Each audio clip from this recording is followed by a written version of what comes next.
and mute my mic that you can get better bandwidth then. All right. Once again, it's yeah. These times are really been helpful, and it's been interesting doing these short talks because as I speak, I realize there's always room for improvement and for greater focus on some of these matters. So it's been very good for myself. So I do appreciate the opportunity and also the interaction that we've had around registering with ECSA. I think it's been very helpful and informative. So today I've put together a few pointers around as leaders that a major role of our leadership is to build strong teams because at the end of the day, that's what it's about. We are leading a group of people and we call this team. We call teams, or you might have other words for it, but I see it as a team. It may not feel like a team. It at times may feel like we're pulling in different directions. And so there are seasons of challenges and there are times it's difficult. But as leaders, we are to grow in these skills of building strong teams. So here's some pointers that I have in mind that I am still hoping to grow further in. So the first thing is, as leaders, we have a responsibility of creating an environment where people want to be in it. They want to be in it and they want to be a part of it. And so here's an example. If you are negative or um, you don't have a positive outlook of your work and the way things are going, you tend to find that your teammates will pick up that vibe. And so you'll tend to have a negative environment. So leaders have incredible responsibility of what I call building a brand where people want to be a part of it or they want to buy in on the brand of how you've built the positivity and genuineness, because not everything goes well all the time, and there needs to be a sincerity with that and an honesty. And so leaders set the tone, and they are an example of uh, of how one articulates life and how one builds. So I find that's very, very important. And so that first point is building a brand. And before I go off it, it's quite easy to see around the world are brands that we know very well. I won't mention them now, but you quickly pick up when you see that brand, you have an association with it, and it tends to be associated with sportsmen, and sports ladies. And that's a marketing tool for those brands. And people tend to go buy it because it has a positive association. So there's another example of that buy-in. So one has to keep looking at our own journey as leaders and ensure that we bring that genuineness. So it's no good just being positive, positive, positive, and people can see through that.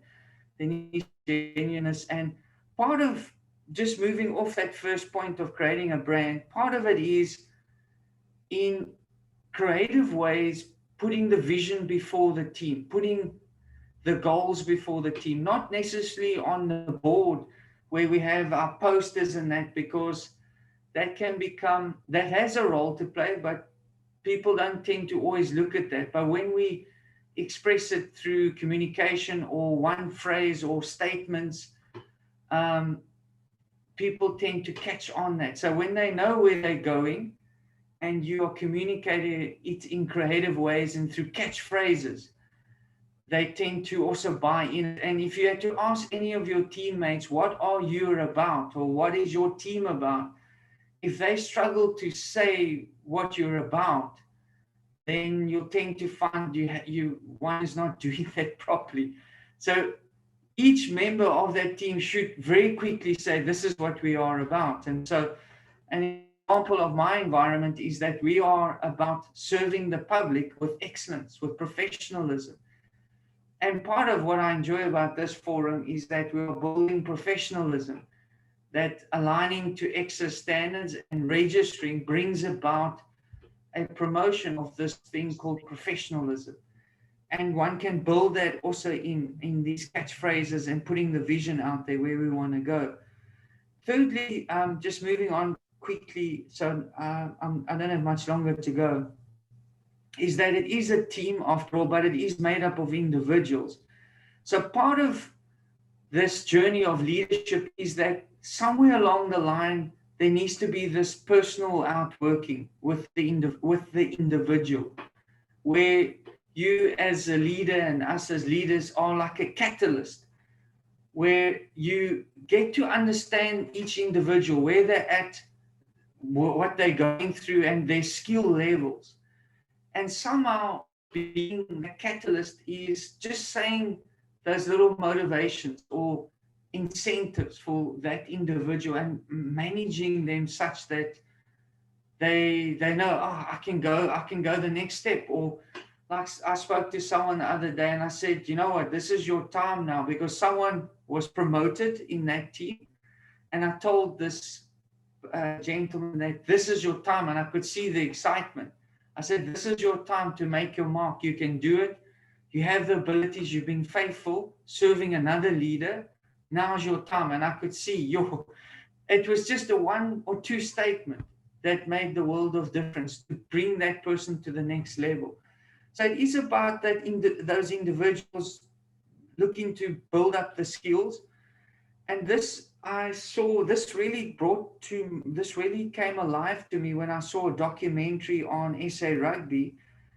And the documentary was many years ago, and it was on how Springbok rugby is developed. And they were actually specifically talking about Brian Abana. And I was quite amazed at the details of what goes in each player profile and bringing about the skills of each player and how to develop each player. And they had discovered with Brian Abana, he had a hand-eye coordination. There were some challenges. So they specifically built a board with a whole lot of lights, and they would flicker the lights on this board. And then Brian Abana would touch that light, and then they'd flicker to the right, and he would touch that one. And they kept on working with this, and they would then measure and look at his play as a result of doing that exercise, and they could see a notable difference. And you can see, the effect. And he scored a lot of tries, and a lot went into that competence that was developed. And again, ECSA is a great example of how we could do it. And sport, we can learn a lot from how the guys do it. And then my final point, I'll combine it with, I had two more points, but my final one is creating opportunities to release creativity, because our work can get very mundane and routine, which is not a problem, but it's always good to get your team together and just brainstorm and look at latest technologies, latest programs in your field, and just let people share what they think and just give them a go. And you'll be amazed what can come out of those sessions. And what that does is it creates excitement, it creates hope, and it gets people going, and it gets them thinking of futuristic things and how we can do things better. And there's many things that we can get into on that creative side and getting new programs. And I've seen that in my environment with those that have led me. They've imported programs that still today we're using, that was quite a step forward for us, and we embrace some of these things, and we could see a lot better. That's enough for me for today, but those are some pointers. There's many more to be said. So when you've got that synergy, when you've got that symphony going and guys are going for it, there's a nice environment. It's people enjoy coming to work, and you'll find even the productivity is improved. So thanks a lot for the opportunity, and over to you guys. Thanks, Adrian. Any questions? Looks like we don't have any hands. Anybody want to ask a question? Chris, could you, are you ready?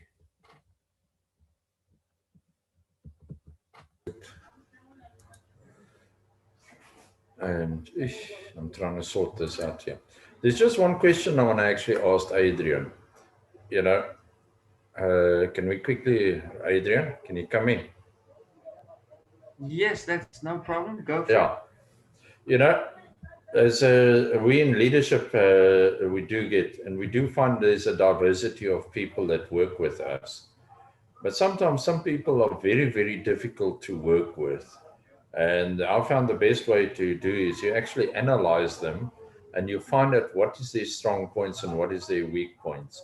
And you build up on their weak points. You don't criticize them, but you build them up. Those difficult people tend to change the attitude towards you. I don't know if you experienced that also. I laugh because that was the point I left out. Because my final point was diversity, using it for your advantage. So it's a good thing you raised that one.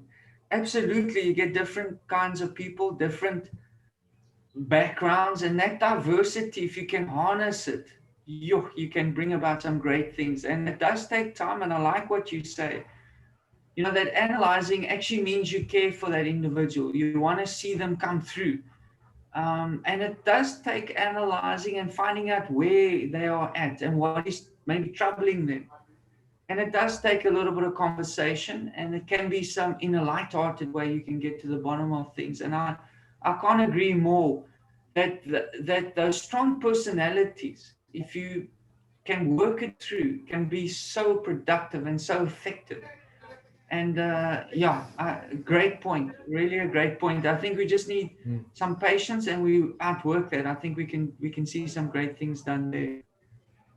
You made a statement there about strong personalities. You do get them that come into you, even if you're working yourself below somebody who is higher up or your superior.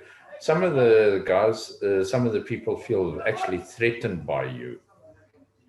You know, when you make a contribution towards anything there to change it. And a lot of people don't want to change. So what I've learned over the years is you take it slowly, you know, and you guide the people into the various areas. But sometimes it doesn't work. You know, you do have clashes of personalities in your teams also, and you have to try and keep a balance. And sometimes it doesn't work at all, and you have to try and accommodate that. I think you've picked up that a lot already, Adrian, in your leadership there too. Yeah, and another good point. I think the whole goal of leadership is that people can go further than you, not that you will slacken off. I think one has to keep up the pace and grow oneself.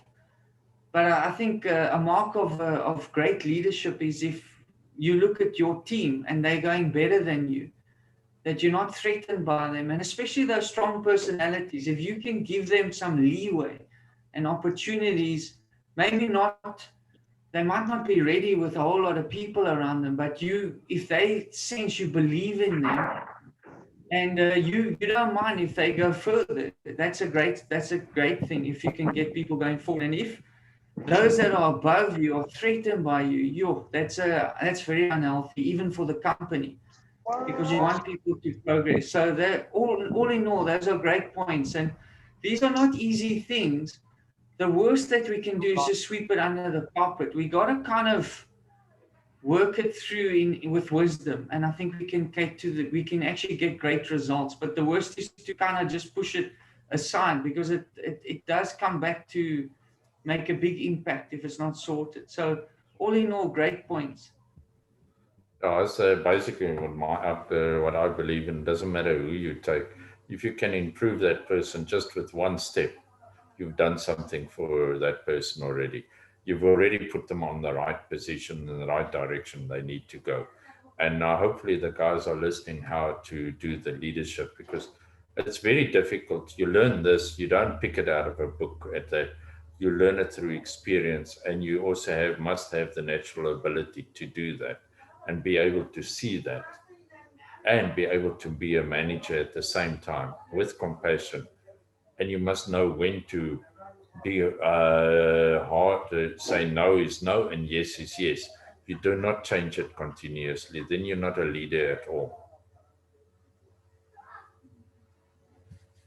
Okay, Chris, I Yeah, think we great. should go on to your Good stuff. presentation. Yeah. Okay, well, we had enough. I think that you understand what I'm saying, Adrian. and everybody else. Yeah, I think it's great. I can hear your experience also coming through. So that was really great. Thank you for bringing that out and Okay, bringing that point across. all right. Okay, I think then we can go on to the presentation I have to do, what I'm doing today, not have to do, what I'm doing today. And that is the registration of professional engineering technologists, the alternative route outcomes 1 and 2. My name is Chris Maynard, and a lot of people know who I am. They've come to the presentations, but those that don't, I am a professional technician and technologist. I belong to IPET. I belong to SAT, Society of Asphalt Technology, and now to belong to SAICI. And I'm also with ECSA as a assessor, moderator, and interviewer, professional interviewer, and experiential interviewer. All right, so we can go now to the first slide. I mean, the second slide, the introduction. You on? Okay. All right. In the previous discussion held on the alternative route, we discussed the requirements required for various qualifications, excluding the MD diploma, which is the master's diploma, and the BTech, which a lot of the guys have got, and some guys haven't, and then the advanced diploma engineering and the BEng Tech, which are the new qualifications. These for the form to be completed is the B18 EDR. Now that is your broadly defined engineering. In this form, there's a broadly defined engineering problem characteristics is defined. In today's discussion, we'll be discussing the 2 outcomes of the total of 5. These are the 5 that you have to do, but you can, we'll discuss that as we go along. All right, let's go to the next slide, Johan. The characteristics of a broadly, as it is stated in this form that I mentioned above, the B18 EDR, the characteristics for a broadly defined engineering problem are stated. You are required to coherent and detailed engineering knowledge underpinning the applicable area, and one or more of are ill-posed, under or over-specified, requiring identification and interpolation into the technology area. See, it encompasses systems within complex engineering systems. Okay. Belong to families of problems which are solved in well-accepted but innovative ways, can be solved by structured analysis techniques, may be partially outside standards and codes, and must provide justification to operate outside. Required information from practice areas and sources interfacing with practice areas that is complex and incomplete, involves a variety of issues that may conflict constraints, technical engineering, and interested or affected parties. These are the characteristics they write there. Basically, what it means is you have to understand what is there, is being asked of you, and how do you solve it. Now we're going to talk about exit level outcome 1. The requirement for this is that you must be able to demonstrate your understanding and the ability to apply the fundamentals of engineering in your area of expertise with the applicable fundamentals of the mathematics and natural science. So outcome 1 has 3 subdivisions. Subdivision 1.1. Here is where you discuss your knowledge of mathematical, natural science, and engineering knowledge you use to solve the broadly defined engineering problem. So you tell in this outcome, subdivision 1.1, what was the problem and what method did you use in mathematical and natural science, and your engineering knowledge that you used. We can go to the next slide. Subdivision 1.2 consists of the discussion of how you solve the broadly defined engineering problem through analyzing and designing a solution. You must be able to motivate your solution using engineering material systems or processes. So here you have to discuss how you solve this problem. through your designing of a solution and analyzing. So you'll be using again some of your mathematical understanding and engineering understanding. Now, subdivision 1.3, you describe the procedures you applied in dealing with uncertainties and risks identified in your theoretical limitations and where you use the specialist to do the work.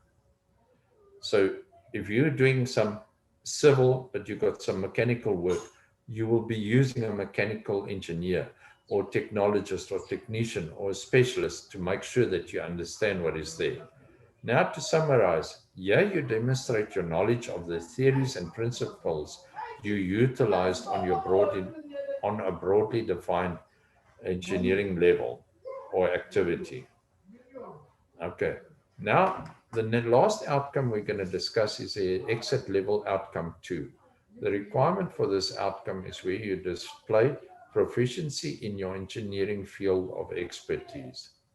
Now, this outcome has 3 subdivisions. Subdivision 2.1, you describe how you analyze and define the identified problem with your engineering knowledge and your skill to solve the problem.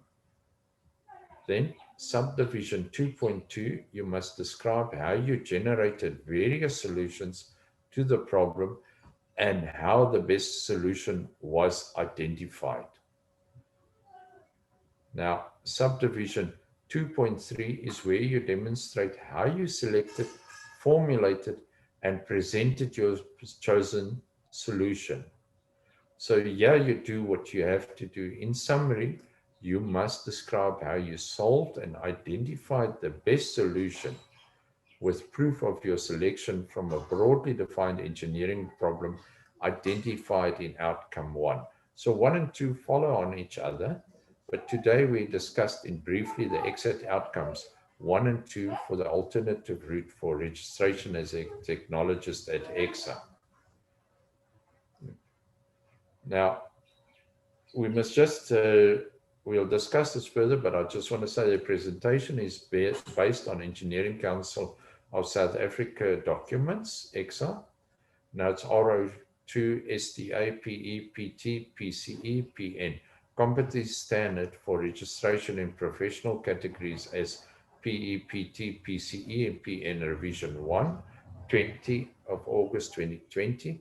And the form B18 EDR for alternative route application. Thank you. And is there any questions?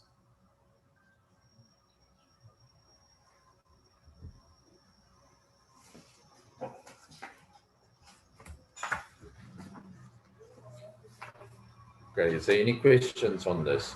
I know it's very short, but it goes quickly, but we can discuss now. Yes, Johan. You give us some examples of what people should not do and how they should do things when they fill in the forms. In other words, the type of thing that you get that people think is what is asked for, but is not really what you would like to see in these forms. Okay. Let's go to 1.1, or let's say exit outcome 1. When you asked for the mathematical and engineering principles, the people tend to write there and say, I've done this design, like I've designed the stormwater, and identified the problem, and the stormwater is a problem in the area. But they don't give any engineering principles of their understanding of the engineering principles of a stormwater. How did they get the flood lines sorted out? How did they get the flows put into the stormwater? How did they size the pipes? What method did they use? They don't give any mathematical or any natural science technology there that has to be put in. For instance, if you're doing a stormwater design, what method you're using, the rational method, what factors were you using? You state them. Is it grass? Is it paved area? If it's paved area and mixed, what factor did you use? These are the things that people tend to forget. And when they're have to do now under outcome 2, they have to discuss the various methods they do.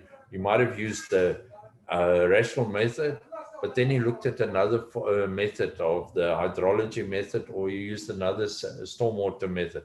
Why did he choose the rational method? That is what we have to see. If you're doing Sana Chemical, you will discuss the chemical composition there in O1 and the formulas and what you've been using and the mathematical and the science behind it. Outcome 2, you will be discussing why did you choose that one? There will be maybe 1 or 2 or 3 options that you chose, that you looked at the design. But why did you choose the other one? Was it due to finances? Was it due to ease of work? Or it's just your gut feeling? That you don't write there it's a gut feeling, because we won't look at that. We need to have facts. That's what we work at. We are basically, if people think of us, and I see engineering is actually a science on its own. So how did you decide on that? It might sound, for instance, you choose a option that is more expensive, but in the long term, it will be cheaper to do, to maintenance period, and that will be less cost to you. So these are the things you have to take into consideration. Then the 2.3 presentation. Now, presentation, you must look at the guide words. Presentation means, how did you present it to the people? Like we're doing now. I presented the slide of PowerPoint. You could do PowerPoint, but there will also be a question asked most of the time is, what do you do if your PowerPoint, there's no electricity, which is happening now? What is your backup system that you've got? You must probably carry hard copies of everything to do the work, to do to the client. So you have to think about all the options that can happen, that you can't do the work. Hopefully that answers the question. There you are. Anyone else? Eben? I see Hi, Chris. Eben wants to. Yes, Eben, how are you doing? Good, man. Sorry, I was distracted very early on in your presentation. Just a quick one from my side. For the alternate route, is there a base qualification, academic qualification that you need? I also didn't, I haven't seen the latest version of the forms. Yeah, the last one I saw was from 2014, I think. So has that changed? I think you needed previously as a diploma, national diploma, to be able to register as a technologist. No, you don't just need a diploma. You can have lesser qualifications. Also, it's written down there on your Appendix A of RO2 STA, PE, PT, PCE, and PN. It's on the Appendix A there. There's certain qualifications that you got. Like if you got diploma, you have to have, if I remember correctly, you have to have 8 years with 3 years level E, which is included in the 8 years. That's how it works there. And you can also have a matric, but you'll have to have 20 years experience at the level of a broadly defined engineering activity with 10 years of level E responsibility.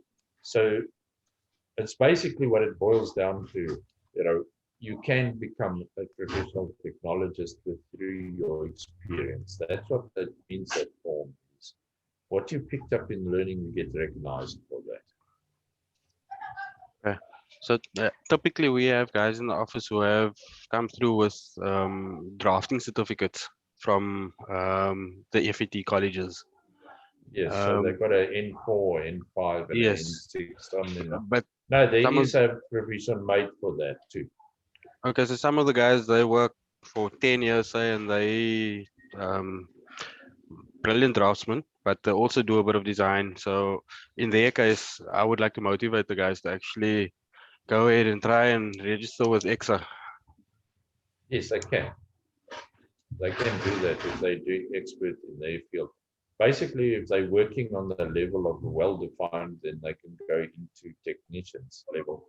If they broadly defined level, which is higher than the well-defined, where you're actually using guidelines and you think out of the guidelines, because which gives the definition of which is a broadly defined the characteristics. So using the guidelines, but you're also using engineering judgment to go outside the guidelines. Where technician is basically just uses the guidelines, he stays in the guidelines there. That's how I explain it to everybody. What's the difference between the two?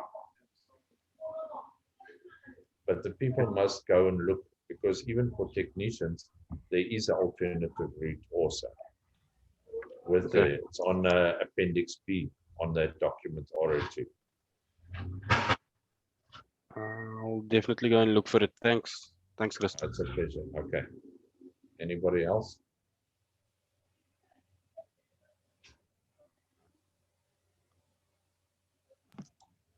Guys, mustn't be shy. You must talk, because you never know. Hey, Jay, you've got a hand up. Please ask your question. Good afternoon, everybody. Afternoon, Chris. Afternoon, Jay. How are you doing? I'm fine. Yourself? I can't complain. All right, let's hear. I just want to know that I've got a national diploma, and I'm currently working with Adrian for registration with ECSA. But I want to know, can I apply for a technologist, professional technologist with ECSA, with my experience of, let's say, over 20 years? Yes, you can. But what I want to do is, just before I say yes, I haven't seen what your experience is. But what I'm saying is, you have to look at the document and look at that application form, because of the characteristics of for a professional technologist, or say for technologists. Look between the and for technicians, see what is do you fall in that criteria, yes or no. It's not to break you down or anything, but make sure that you know what they're talking about. If you have a problem, you can always just buzz me. I can help you out there. Okay, can you just give again that R02? It's R02. Yeah. PE. Stroke Yes. PT. Stroke Yeah. PCE. Stroke. It's R02 STA. Sorry, STA. The standard. It is there. You will see it on ECSA's document. If you go onto the website, you go up to the documents, and you go into the professional, and you see R02 STA. You will pick it up there. Okay, thanks a lot. Because it talks to you about technicians, technologists, professional certificate engineers, and professional engineers there. What is the criteria? So just go into the section where you want to go, like you want to do for professional technologist, read through their guideline there. Then you have to go to the table at the back, which we discussed last year. Now that table will tell you what is the criteria. I just discuss it on the slides. I think Johan will give you the link to go through the slides and the presentations that we've done before. It will be on our website of IPET. Am I correct, Johan? Yeah, no, we'll put it up at some stage. Give us a bit of time. As I said earlier, I've sorted out my misunderstandings there, and I now need to get it all done. Okay. But Jay, if you have a problem, you can contact me through Johan and that. Okay. Okay, thanks a lot. I appreciate it. It's a pleasure. Just take your hand down, Jay. Okay. Anybody else?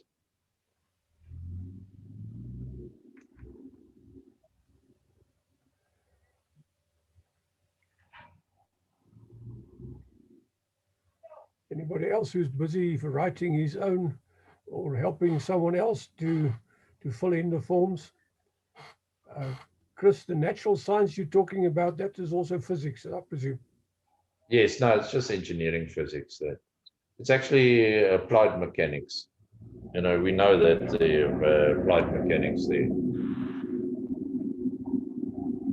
It's just the forces and that you have to work out the angles.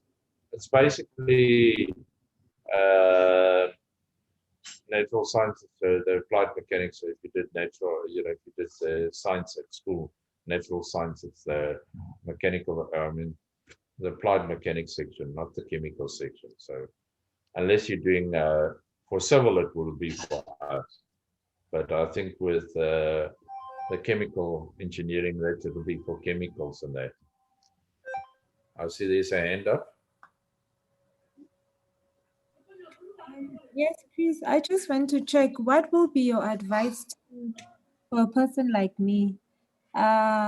Mostly of my experience it's from the government, working for the municipality, and I have noted that it is quite a challenge for government employees to register with ECSA.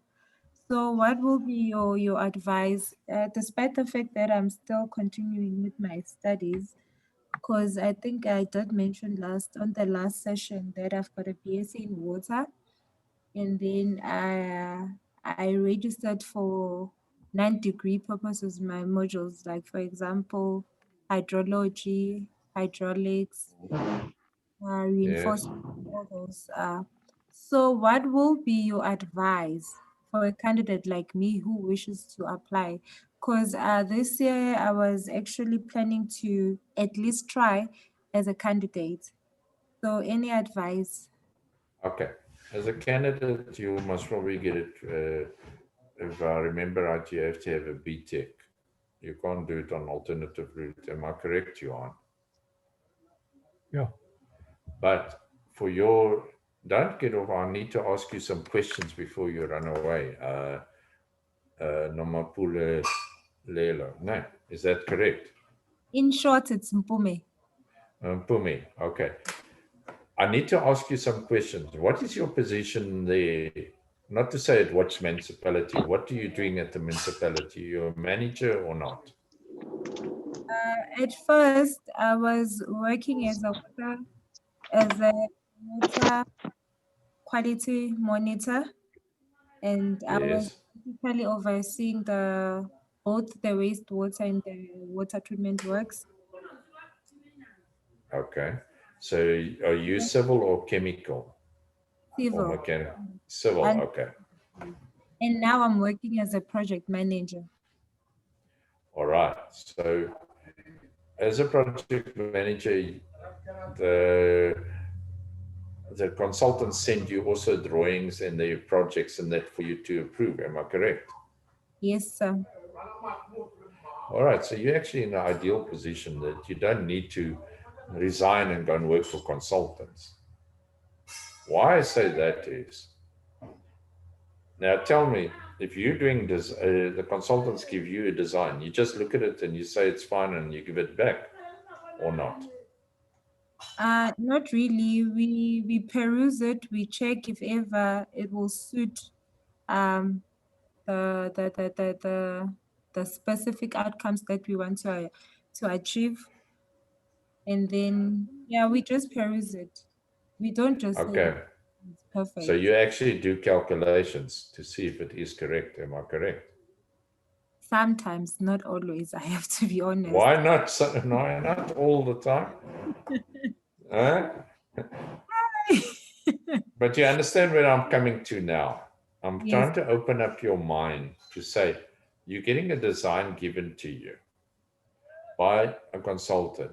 You look at the design and you look at the calculations, and you also, in your position, you have the authority to say, but this design is very expensive.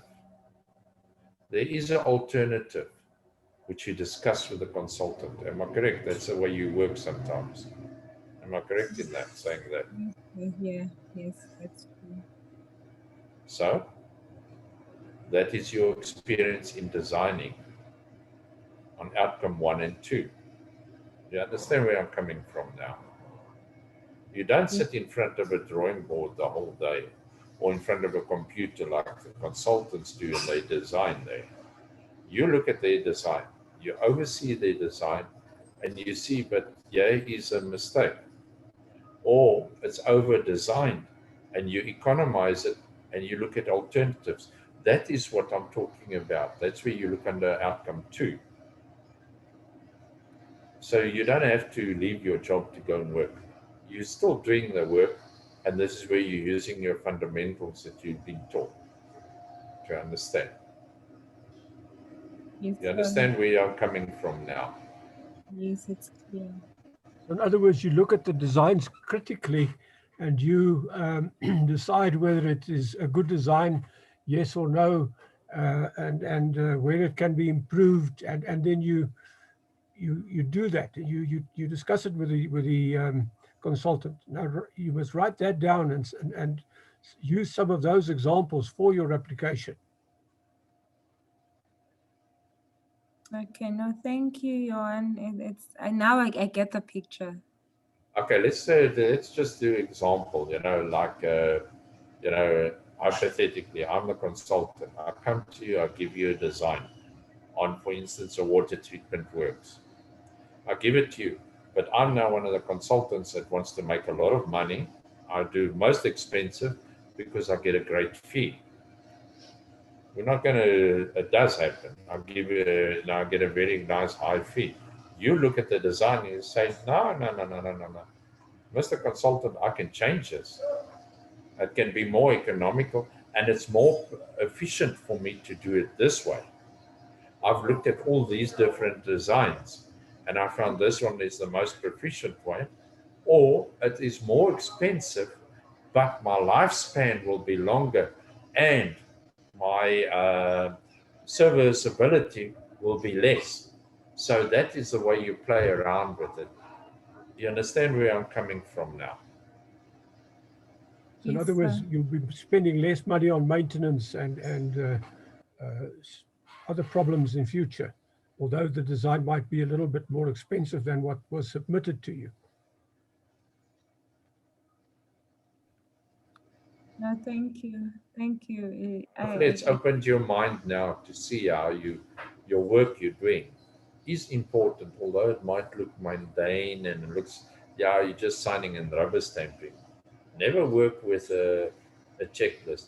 Use your mind, the knowledge you've been gained through your theoretical knowledge. Apply it. Use the toolbox. Use your tools inside the toolbox.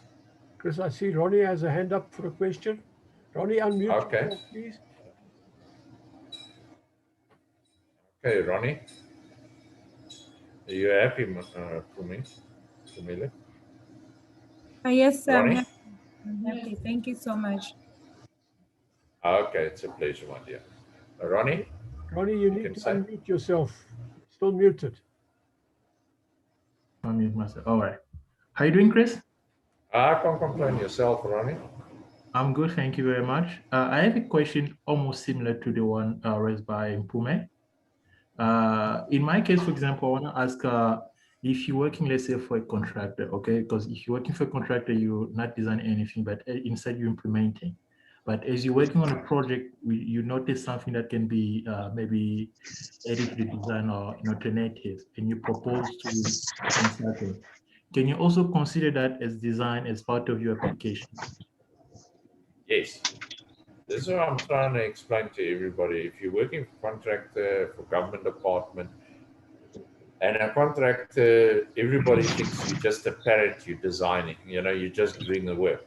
Now, another thing too is when you, as a contractor, you get also the opportunity to design and construct some issues there to get the product what you've intended on. And also, when you're looking at some designs that has been done by the consultant, and the contractor says, but this doesn't work out nicely. Here is my alternative. I've looked at X, Y, and Z, and this one is the best alternative for me to construct what you're requiring, Mr. Consultant, or what you're requiring.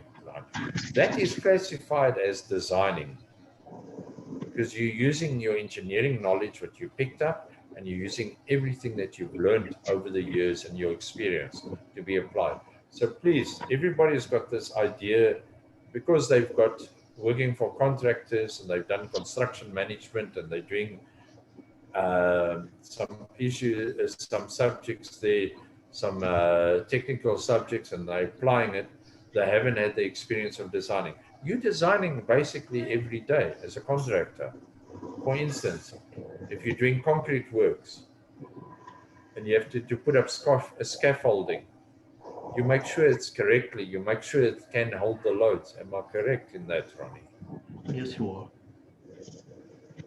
So you're using loads, you're using point loads, you're designing. Although you might not think so in that sense. Because you see the consultants, you think, oh, they got the plans. You look at their designs, you look at the issues that they picked up, you see if you can do it. And if there's a design that looks for you very expensive, you can come to the consultant and say, I've got an alternative. It will save the client money, but here are my designs and here are my options I had. Which one? And I suggest this one. Can you approve it? You've done a design. You must show how you did that design. All right. So don't be misled that you have to be by consultants to do designing. Okay. Thank you very much. Okay, hopefully it answers your question. Thank you. Okay. I see Jay. Have you left your mic on, Jay?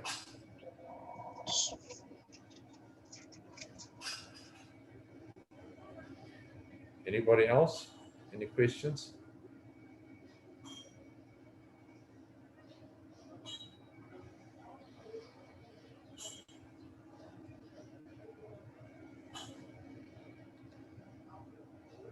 Anybody with questions? Can you give us any more examples of how people attack these outcomes in the wrong way, Chris? Is what I find a lot is a lot of people, what they do is they fill in the form and they tend to generalize and they make generic answers. For instance, I've looked at the project and I appointed for instance, a geotechnical and a mechanical engineer, but they don't tell you why they appointed them. What was the interaction between the other disciplines? They make the statement, but if any statement you make, you back it up with a fact. If you say, I appointed a geotechnical engineer to take ground samples and to do me bearing load tests or the Atterbury limits to make sure that I've got the right material to check my material. The chemical guy, you appointed him because you had an issue with your water to make sure that it does not corrode with your concrete if you're going to work in your concrete structure. You have to tell us why you appoint. If you appoint a surveyor, you don't say, I just appointed a surveyor for levels. You say, I appointed a surveyor for topographical survey in a certain parameters. What were the parameters you tell us? We don't have to draw it out. You write it out in that effect. And if you're doing a design, you don't just say, I chose this design because the other designs weren't correct or they were too expensive. You say this design, I chose because it's more efficient and it would have been, it is not more expensive, but serviceability and maintenance would be less compared to design B, which is costs less, but I would have paid a premium price in repairing it to quite on a regular basis. The chances of it breaking down were very strong. These are the things you have to discuss. You don't just make it generic there. Or you say, right, I've presented presentations on PowerPoint. It doesn't mean a thing. You say, I presented this project on PowerPoint to these clients, and this is how I put it out. And you say, my backup system that I used was if we had a power breakdown, I brought out plans on hard copy to be utilized. These are the things that we have to do. And if you're doing a presentation on PowerPoint, you say you're given hard copies of your presentation to everybody that is there. Or if you're doing it on Zoom, like what we're doing, you say after the meeting, I sent them a link to download all the material that I spoke about. These are the things that we talk about there. And please take ownership. It's not we did this design. It's I, me, and myself, because you alone are doing that.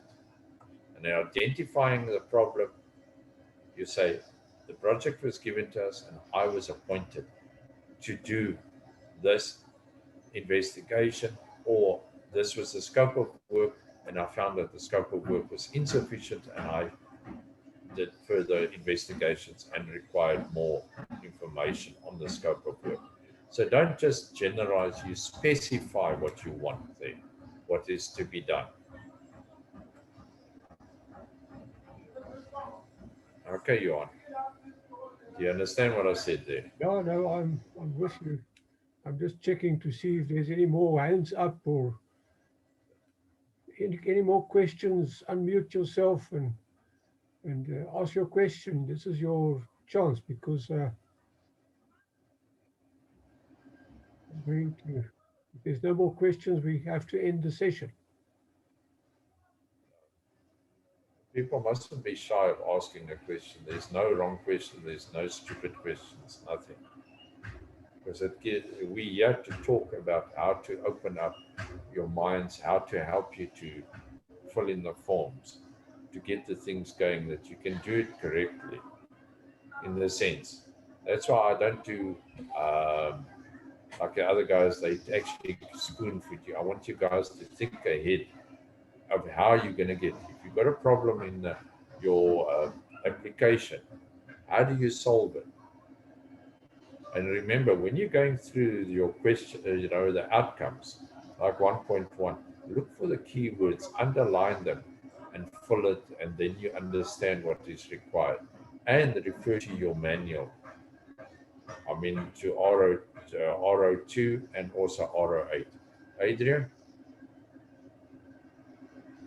Yeah, unmute yourself, Adrian. Yeah, I was, again, it's been very informative. I was just wanting to know, I would assume there would be an interview with an ECSA panel for the alternative route as well. Would they, in general, would they ask for calculations to be done through that interview? That one would need to present those calculations, and would one need to be prepared across the board with the technical calculations and mathematical sums, etc.? Yes, there is a possibility of that. If basically your panel is 3 members, and the panel on the alternative route, and there can be a possibility of that if you have not written it down, if you've done it generically. Which I mean by generic, just general statements, like you say. Yes, I did the calculation on the stormwater for under the rational method. You'll be asked, what are the factors? What did you influence it? What was your flows? But if you write it down in your report, you will explain it. And if you've done it before, you wouldn't have a problem in doing that. Because we do tend to find people giving us applications where somebody else has written it for them, and they try to learn it off by heart. You can actually see it when they start counting on their fingers of the pointers. I do pick it up, especially under the when we had the one-to-one interviews. Now with Zoom, it's a bit difficult, but I've also picked up people guiding people with cue cards. We did pick it up with 1 or 2 applicants, and you ask them to move the camera around. Or they use an earphone and a mic. You do pick it up. So we do get guys that do that. But it's very, very rare. It's not always, so don't worry. So that interview is a very key aspect to the process. So on the one hand, you do the application, but one has to be prepared for that. And so just a thought that came to mind. Yes, now you have to be prepared for it in your field of expertise. That's what we want to determine. If you do know what you're talking about, if this document that you've completed your engineering report, is it yours? Did you do the work yourself? And also, there's one thing I want to tell the guys also.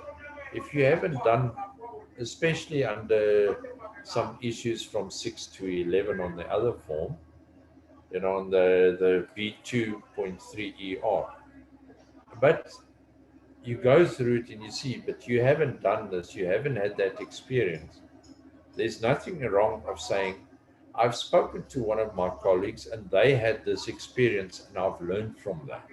And you explain the experience, you will not get penalized.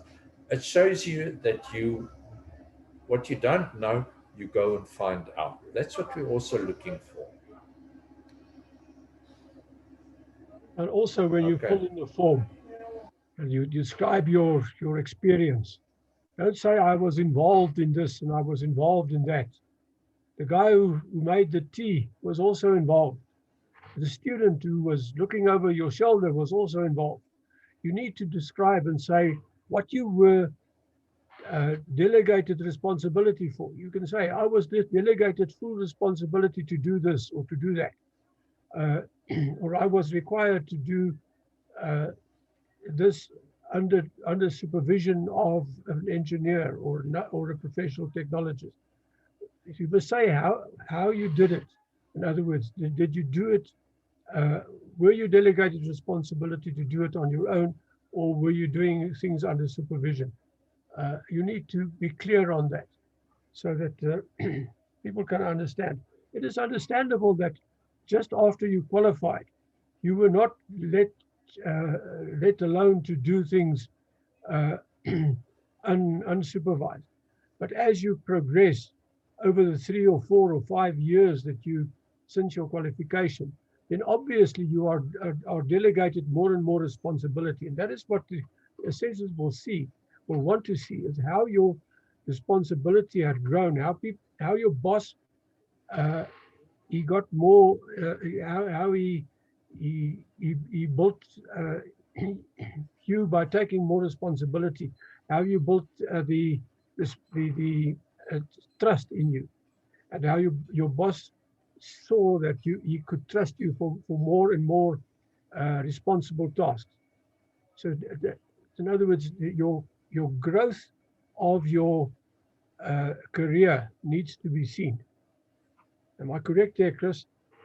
Yes, I always ask the people, and I've noticed lately the guys tend to write only when they got their BTEC. But I would like to see a person, I've discussed this previously, is to say where you started when you had your diploma, where you even your P1 and P2. That is also very critical to see the balance, how you grew and how your confidence also grew in your designing or in your career, how you stepped up.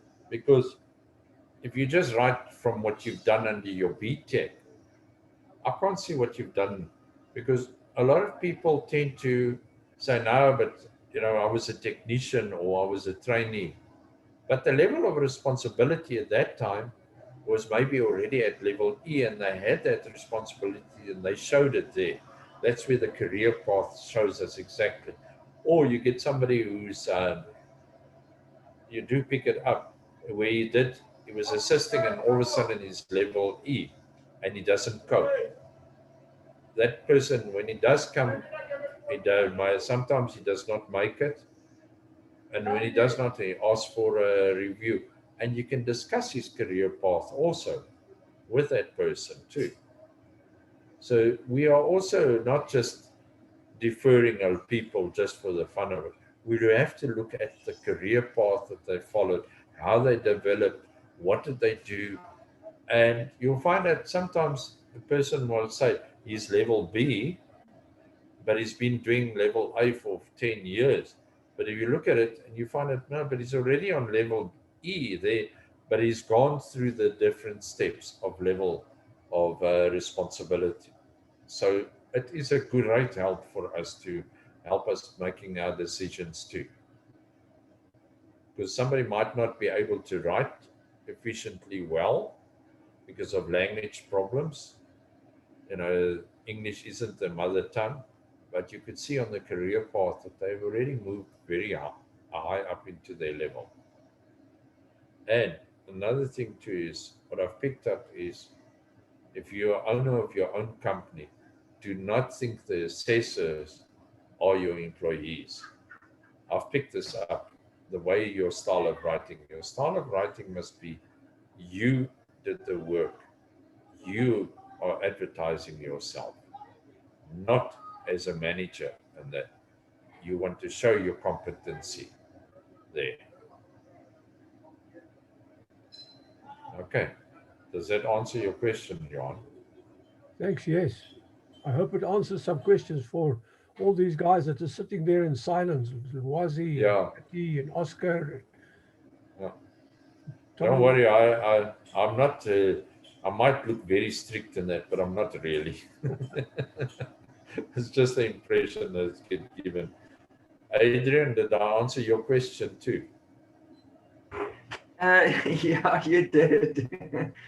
Yeah, no problem. No, it does make sense.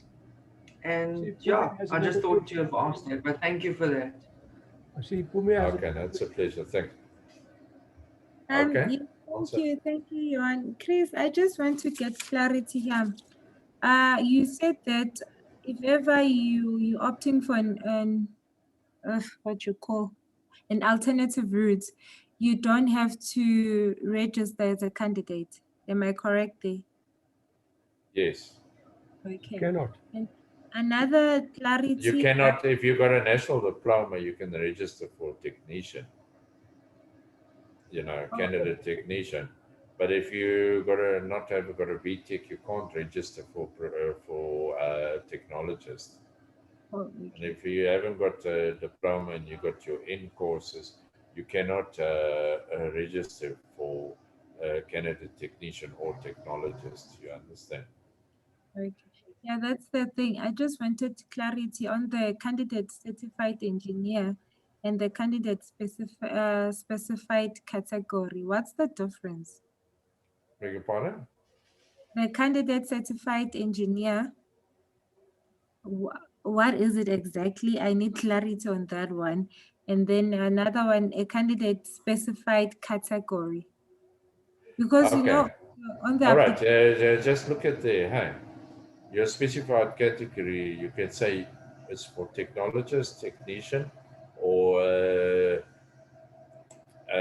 what you call it, a certificate engineer. And you can also specify the category if you want to become a lift technician there also, candidate. So you specify the candidacy what you want there, your field of what you want to go into. Does it Okay. make sense to you? Yes, it does. But I think I will also request a one-on-one time with you because, you know, I'm very, with my qualification and what I wish to achieve, it's very diverse. So I'll need your advice. I Put don't it want this to way. keep studying and only to find out that whatever goal that I'm trying to achieve, I won't achieve it. Okay, I want to say, as I heard you said you also did non-degree courses. Yes, sir. It's not for you do the exams for the course, but it does not fall in the degree. You do get credits for that towards your degree or your diploma or your national higher. Okay, it's not the advanced diploma nowadays, and your BEng Tech. So basically, those courses that you're doing is for non-degree purposes. You still have to do the assignments. You still have to do the exams. Am I correct? Yes, sir. So, It's like so it does not get lost. So you can still incorporate it into your degree or your diploma or your advanced diploma where you want to go. You can always ask for credits. I know I did the same with one or two of my subjects. okay. Why I did that is for non-degree purposes because I couldn't study at two universities at the same time when I was doing my studies. And I couldn't do 2 degrees also at the same time at the one university. So I said, no, I'll do this one just as a sideline, which I incorporated it later for my degree. And I got my credits for that. Okay, no, thank you. At least I know I'm on a right path now. Some of the loopholes you have to use in the university to get where you want to. So you have to look at that there. Are you studying through UNISA? Yes, I'm studying through UNISA. I did it also, so don't worry, I know how to go about. So I say if you do a non-degree purpose subject, you will still get your credit for that, for your degree, what you want in the end. No, thank you. Okay. Anybody else?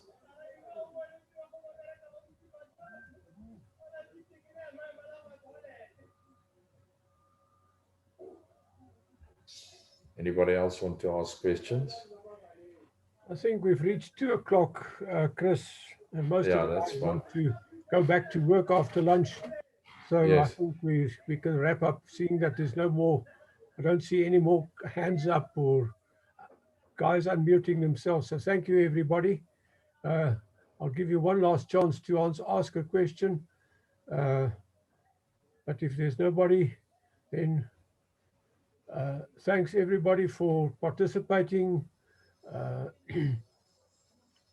Chris, thanks for your That's a pleasure. information sharing with us. And it looks like Mpumi still has Jay has a hand up there. Okay, Jay. Okay, I just want you to refresh my mind. I've applied for candidate technologists a few weeks ago, and I've was unsuccessful because I've got a national in diploma um, as well, and I wanted to go for the professional technician route, and it was said to me that they don't accept it because I don't fall in the category for the application. So I need to apply straight for the ECSA forms to ECSA. Can you just refresh my memory, Johan or Chris, if that is the fact? Okay, what do you got? You got a national diploma. Am I correct, as I understand? National, yeah, or Okay. from the college. Okay, from a college. All right. The minimum requirement is the national diploma or the old the higher diploma, and which is the N3 and the T3 and the T4, and with the BTEC, with the before the BTEC, the S4 that you haven't got. Am I correct? That's correct. I only got the national diploma. Yeah. Yeah, from the technical colleges. Am I correct? Which is Yeah. the N6. The N6 you've got. Am I right? That's correct. Yes. Okay. So you cannot apply for for candidate technician or technologist because they ask those there. But you can apply straight, the alternative route to become a technician or a technologist if you got the correct I understand criteria. You see, that's what I'm saying is you can't apply for that because the candidates have got the educational route which they've done straight.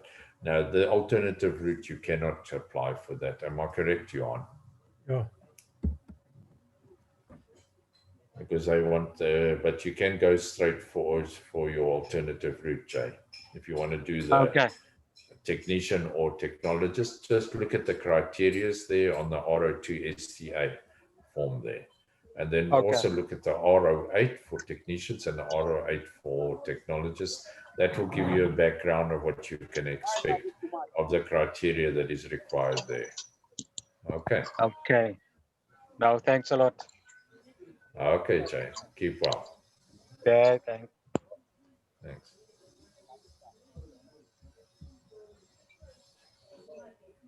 Anybody else? Can I please have your contact details as well as yours? Okay, Johannes got just send the request to Johan by his email on that through WhatsApp, and he will send it through with your email address. Okay. I did put the phone number for messages on the chat for me. Thank Thank you, Johan. I'm storing it now. Thank you so much.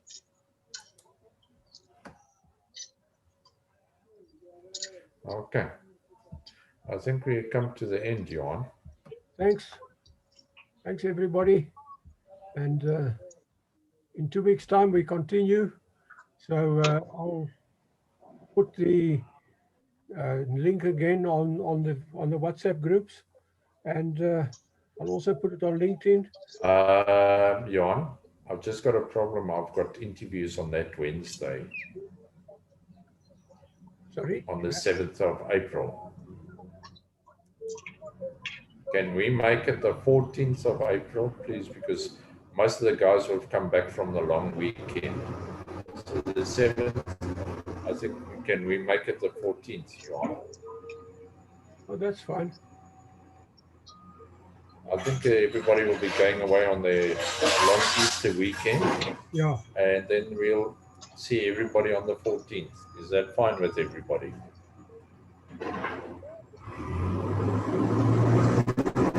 Holiday, I'm not sure.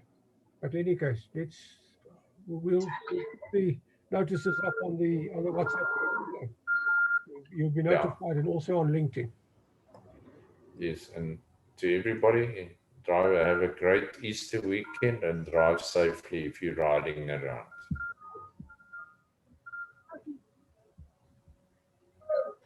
Good. Thanks, everybody. Have a great weekend. Rest, and goodbye. Okay, cheers. Thank you so much. Cheers, guys. Okay, cheers.